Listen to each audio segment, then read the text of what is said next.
Hello, mystery seekers. Ready for a quiet tale of the past? Welcome to Unsolved Mysteries. A forgotten enigma awaits. Drift off now. Imagine a time when the simple act of eating could be a gamble with death, and the comfort of a clean bathroom was a luxury only the richest could dream of. Today we complain about slow Wi Fi or a lukewarm latte. But if you think your life is hard, you would not last a single day in medieval times. Modern comforts have made us soft, and what medieval people dealt with daily would shock you to your core. Let us talk about medieval food, the stuff that would have you running back to the 21st century faster than you can say McDonald's. Forget everything you have seen in movies about grand feasts with giant turkey legs. For regular folks, meals were bland, boring, and often dangerous. Peasants lived mainly on something called pottage, basically a sad, watery soup made from whatever vegetables they could grow cooked in the same pot for days. It was the medieval version of Mom's mystery stew, except instead of hiding vegetables, it was hiding weevils and dirt. Bread was the main food for almost everyone, but it was not the fluffy, sliced stuff we enjoy today. Medieval bread was dense, dark, and often filled with all sorts of unwanted extras. The flour used was typically ground between stone wheels that would chip off into the mix, so people back then had stronger teeth, not from good genes, but from constantly chewing on what was basically rock-filled dough. Here is a terrifying fact. Much of the bread contained ergot, a fungus that grows on rye. Ergot poisoning could cause hallucinations, burning sensations, and sometimes death. Some historians believe ergot poisoning may have contributed to witch hunt hysteria because entire towns would start hallucinating at once. Imagine thinking your neighbor is a witch when really your baker just needed to clean his equipment. Meat was a luxury for most people, and when they did get it, it was often borderline rotten because there was no refrigeration. To mask the taste of spoiling meat, they used heavy spices if you could afford them. Otherwise, you just held your nose and hoped for the best. The 5-second rule in medieval times was more like the 5-day rule. The worst part, you could not even wash down this awful food with water because drinking it would make you sick. Most water sources were contaminated with human waste and other nasty stuff. Instead, everyone, including kids, drank beer or ale, not the strong stuff we have today, but a weaker version that was safer than water because the brewing process killed germs. One study found that the average medieval peasant consumed about 8 pints of ale per day. Children as young as 5 regularly drank ale with every meal. Medieval kids did not need fake IDs to drink. They needed them to get water instead. Fish was another common food, but usually preserved by drying or salting, since fresh fish spoiled quickly. People living by the coast might get fresh fish, but for inland dwellers, fish arrived days or weeks old. The smell alone would knock you out. By now your stomach is probably turning, which brings us perfectly to the next medieval horror: sanitation. For the average person, going to the bathroom meant using a chamber pot, basically just a bowl or bucket kept under the bed. Once filled, you would either empty it yourself or wait for someone to collect it. Where did they empty it? Usually right out the window and into the street below. The medieval version of "look out below" was not about falling objects, but falling feces. The common practice in towns was to simply shout "garde l'eau" before tossing waste from upper windows. This warning came from the French phrase meaning "watch out for the water." Of course, by water, they meant something far less pleasant. This practice was so common that in some medieval cities, the rule was that waste could only be thrown from windows after 10 at night. If you were lucky enough to visit a castle, you might encounter something called a garderobe, essentially a hole in a stone seat that dropped waste straight down the castle wall. In Dover Castle, archaeologists found a garderobe that dropped waste nearly 70 feet. Kings and queens might have had thrones, but their toilets were just holes with a draft. For those who could not wait to get home to their chamber pot, the options were grim. Public areas often had designated spots where people would relieve themselves, creating what we would now call open sewers. In London, there were places called common privies, built over rivers, but these were few and far between.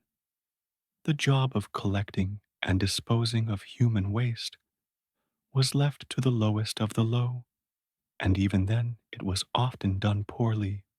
So the next time you are tempted to complain about your life, remember this: you are living in an age of unimaginable comfort compared to those who came before you. Medieval people did not have the luxury of whining about trivial inconveniences.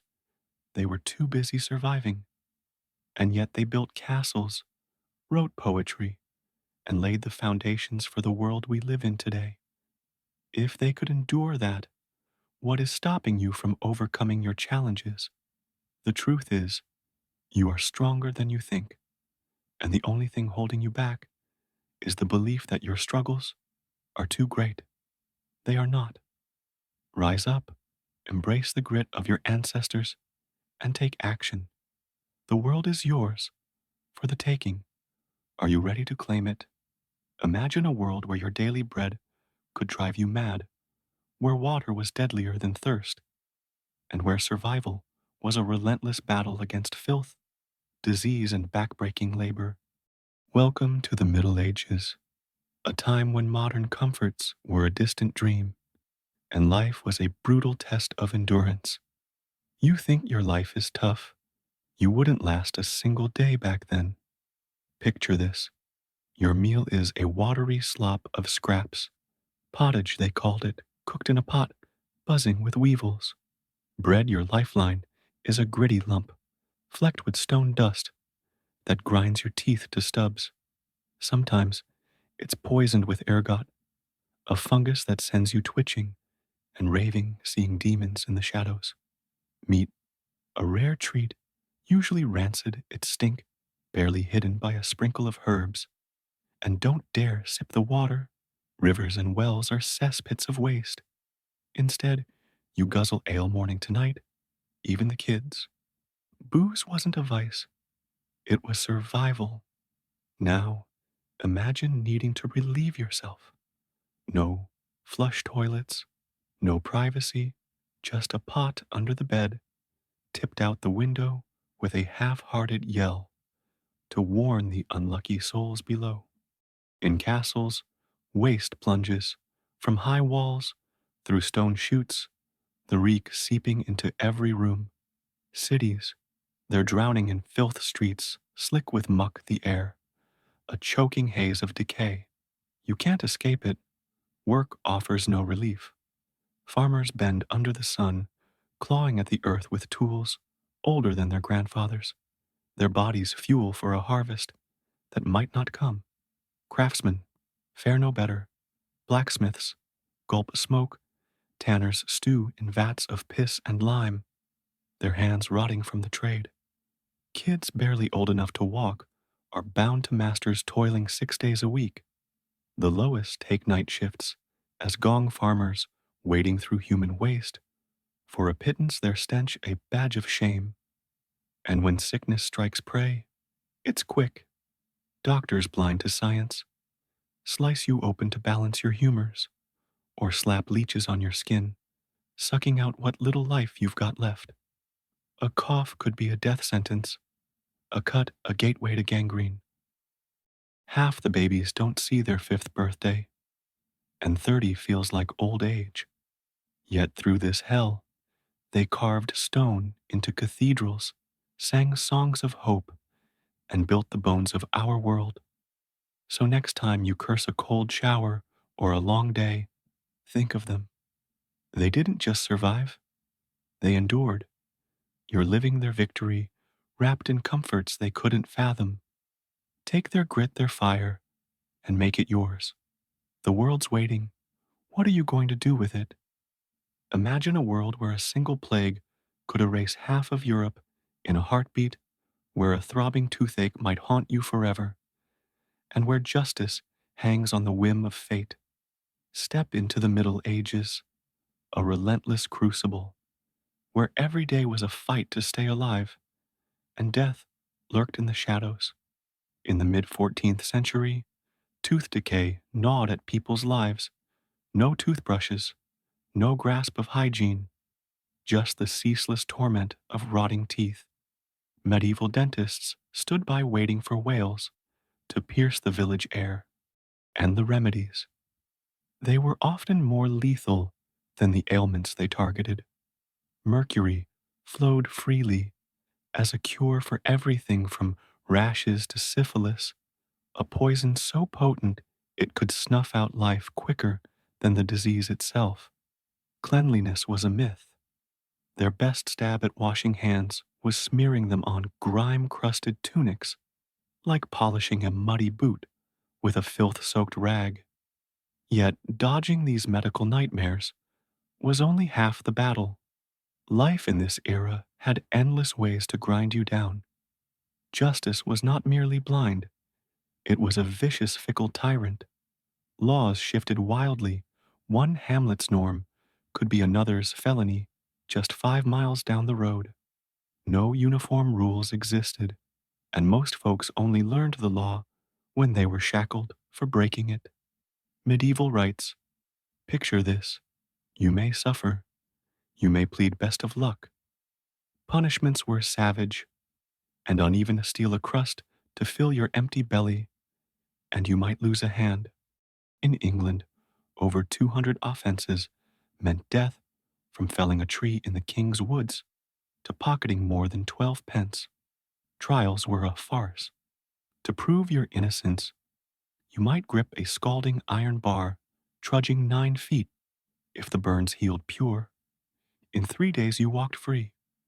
If they festered, as they nearly always did, guilt was yours. Their truth test was a desperate plea for a miracle. Or, take trial by water bound and tossed into a river. Sinking proved you innocent. Floating marked you for the gallows water.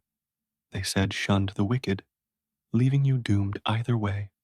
For the guilty, executions turned into grisly theater.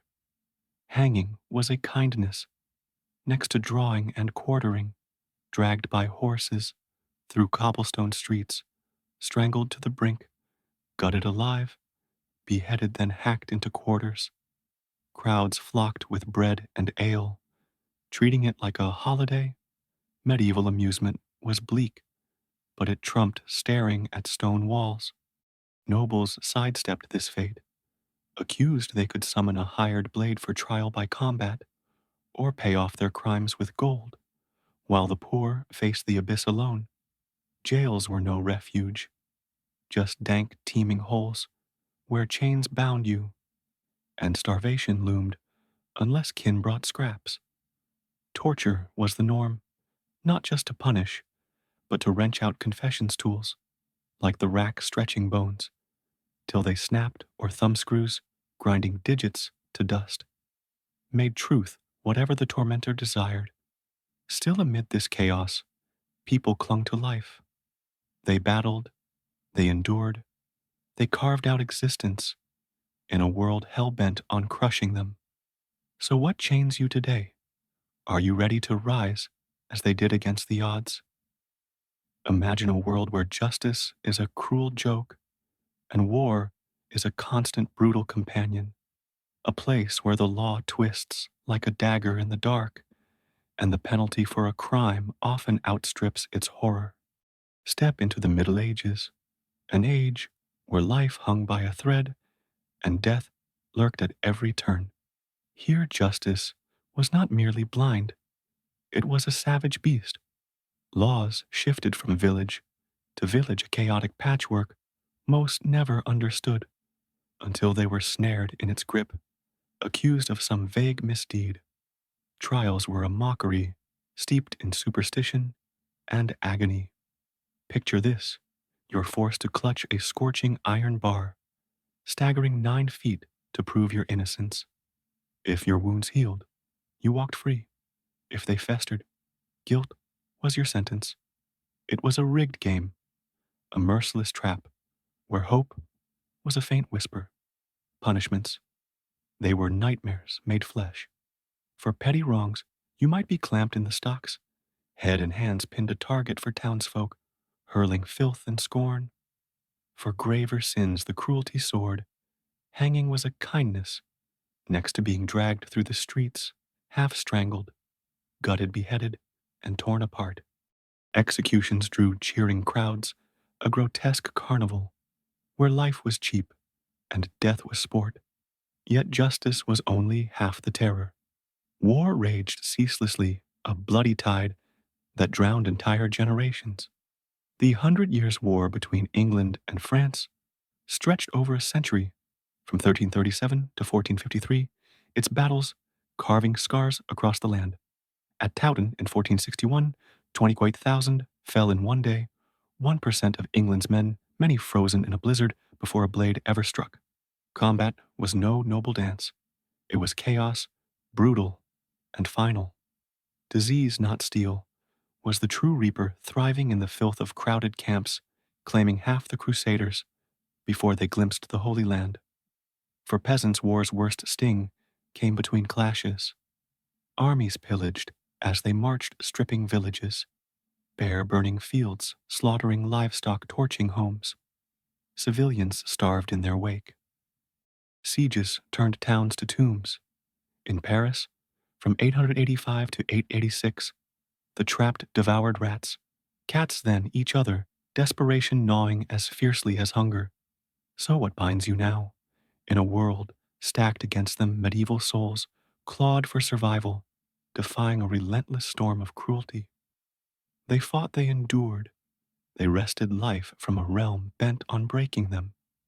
Are you ready to seize your own fight, to stand tall against the odds? The fire is yours to claim. Picture yourself thrust into a realm where every breath is a battle against a suffocating stench, where justice is a ruthless tyrant and war is an ever-looming specter. This was the Middle Ages, a savage epic where survival was a relentless grind. The air assaulted you first heavy, with the reek of human waste, decaying scraps, and the sour tang of unwashed flesh mingling with the fumes of tanning vats, slaughterhouse offal, and endless smoke. Streets were cesspits, refuse, heaped high or flung into rivers, while butchers spilled blood and guts outside their doors.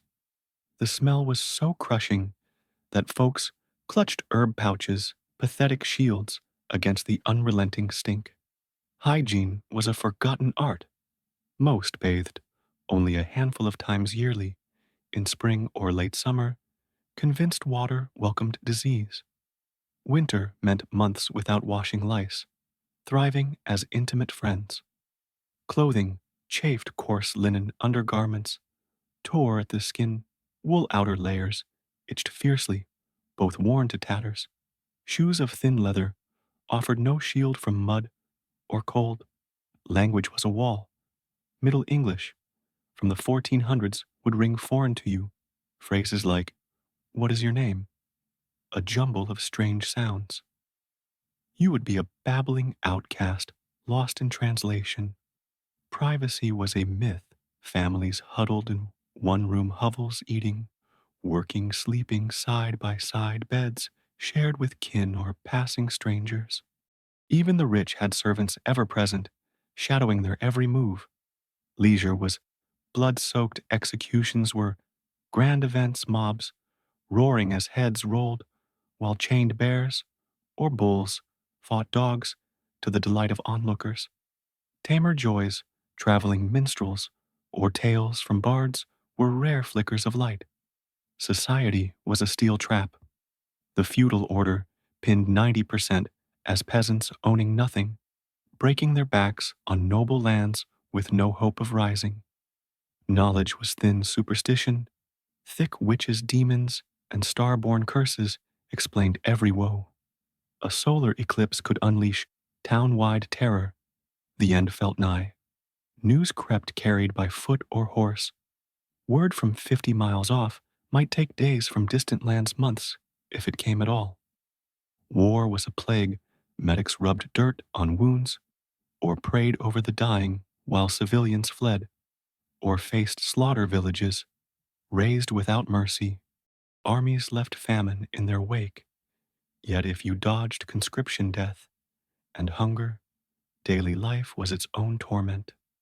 The past glimmers in stories, but its truth was a crucible of misery few could endure. So what do you cling to in your world? Are you ready to seize your fire, to stand against your own trials, forged by the same grit that carried them through?